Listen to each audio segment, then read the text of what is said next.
No, that's real, man. And you know me, I would have a whole lot more back and forth with it if I was from here. I'm actually from Oklahoma, and in Oklahoma, I was really heavily involved in like a lot of activism out there and stuff, and protest and different things. And always watching different. I didn't. I went to a couple of city council meetings, but I did some virtually, Hmm. but I should have did more. But I definitely knew a lot. I was always reading the plans when they came out with plans for like revitalizing certain areas and stuff. And a lot of times that money is just funneled back into some white developers' hands, and then that goes into some construction.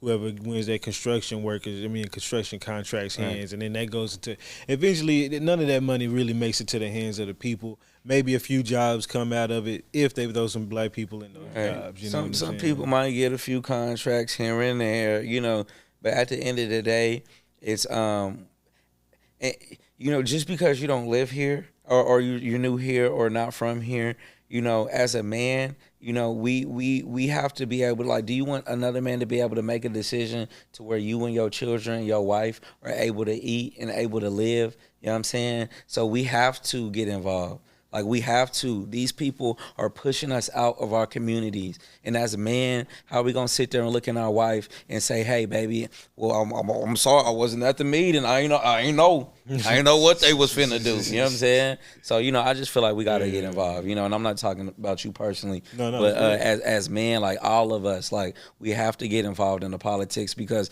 these are people that don't like. And not all of them are white. Some of them look just like us. Hmm. But like they're making decisions for us. In our families, and we don't know what the fuck they said because we're not there. Yeah. We don't know what decision is made, and they've been planning for our community specifically for generations ago. So we're late. You know what I'm saying? We're not even at the meeting. We weren't at the meeting 20 years ago. So even when we do start showing up, we're 30 years behind. You feel me? So, we got to get involved for sure. Now I know what you mean. I listen to a lot of different people, and like one of my people I listen to, Jason Black, and on this particular podcast, he was talking about I forgot what city it was. Could have been Chicago, where a company was awarded the contracts to take over the parking meters. It might have been in Chicago, and it was some Middle Eastern or some foreign-owned company. You know what I mean? And they kind of got at Chicago at I guess a low point to where they was able to get them like super cheap, get the contract super cheap, and then they just jacked up the prices, made more than multi millions, if not billions, in profits within the first year or two, and now they're going to be making profits after that. But the contract was like for like 20 something years, 30 something years, something crazy. You know what I'm saying? Right. So when you say you too late, who can get a contract now? You know what I'm saying? These people got long term contracts that you can't even get access to for generations. And this generating them millions and billions on parking meters. You know what I'm saying? And they'll come and tell you that you lazy. Right. You just own parking meters. Right. You didn't go out there. You didn't even go out there and put them out there and build them and set up the infrastructure, engineer them or anything. You just got the contract, and you ain't even from here. Right. Crazy, man. Now that's reality for sure.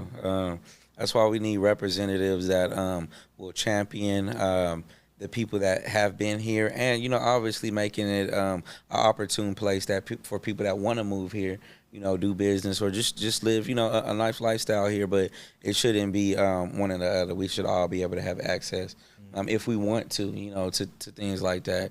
And I feel like, I understand that it's not the playing field. Playing field is not fair. It's not equal. They, especially in recent years, they talk about equity and inclusion in the city all the time. Like that's one of the new terminologies they're talking about it. But if you have to talk about it, if you have to bring it up, then that's evidence that it doesn't exist. You know what I'm saying? There is a disparity in Dallas, Texas. You know what I'm saying? In the city of Dallas, you feel me?